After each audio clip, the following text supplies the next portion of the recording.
अगस्त 1965 में operation Gibraltar के fail होने के बाद 6 सितंबर को इंडिया और पाकिस्तान की फुल स्केल वॉर शुरू हो गई, जिसे सेकेंड इंडो पाक वॉर और 17 डे वॉर भी कहा जाता है। ये वॉर इतनी इंटेंस थी कि उस वक्त की दोनों सुपर पावर्स और यूएन इसको ख़त्म करने की कोशिश में लगे हुए थे।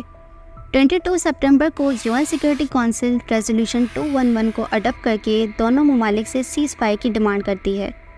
दोनों ममालिक इस रेजोल्यूशन को अडॉप्ट कर लेते हैं लेकिन सीज़ फायर नहीं करते, जिसके बाद 27 सितंबर पर फिर यूएन सिक्योरिटी काउंसिल रेजोल्यूशन 214 पास करके दोनों ममालिक से फिर डिमांड करती है कि वो रेजोल्यूशन 211 को ऑनर करते हुए अर्जेंट सीज़ फायर करें, लेकिन फिर भी वो इस रेजोल्यूशन को इम्प्लीमेंट नहीं करते और वॉर कंटिन्यू रखते हैं। अब क्योंकि ये कोल्ड वॉर का इरादा जहां दोनों यूएसएसआर और यूएसए ज़्यादा से ज़्यादा ममालिक को अपने ब्लॉक में शामिल करके स्ट्रॉन्ग होना चाहते थे, इसलिए यहाँ यूएसएसआर ने इंडो पाक वॉर में अपने लिए दोनों ममालिक के साथ रिलेशंस बेहतर करने की अपॉर्चुनिटी देखी और दोनों ममालिक के लीडर्स को ताशकेंत में बुलाया, जो आज उज़्बेकिस्तान का कैपिटल है मगर उस वक्त सोवियत यूनियन का हिस्सा था। दोनों कंट्रीज़ की तरफ से इंटेंस प्रेशर की वजह से इस एग्रीमेंट को जल्दी बनाया गया और 10 जनवरी 1966 को दोनों ममालिक के लीडर्स ने ताशकेंत डिक्लेरेशन पर साइन करके 1965 में शुरू होने वाली इंडो पाक वॉर को ऑफिशियली ख़त्म कर दिया।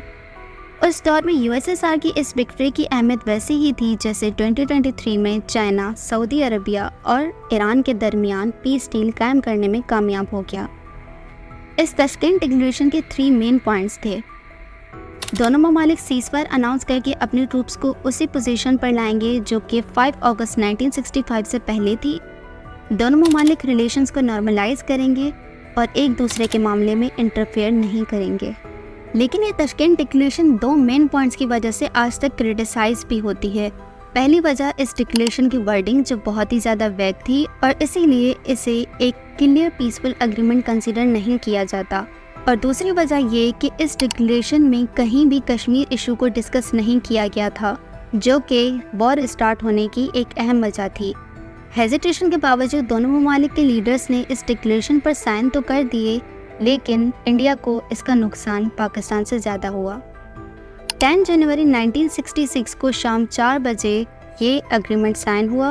और उसी दिन रात 11 बजे के बाद इंडिया के पीएम की डेथ हो गई, जहां ऑफिशियल रीज़न तो हार्ट अटैक बताया गया, लेकिन इसे आज भी एक सस्पिशियस मर्डर कंसिडर किया जाता है क्योंकि इनकी डेड बॉडी की कोई ऑटोप्सी परफॉर्म नहीं की गई, ना ही इंडिया में और ना ही सोवियत यूनियन में।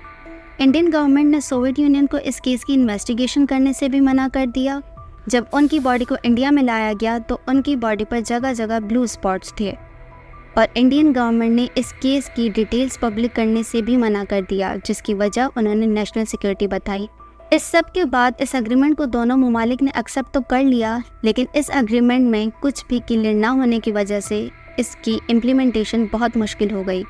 और कश्मीर इशू भी रिजॉल्व नहीं हुआ, जिसके नतीजे में 5 साल बाद एक और जंग हुई जिसे इंडो पाक वॉर ऑफ 1971 कहा जाता है।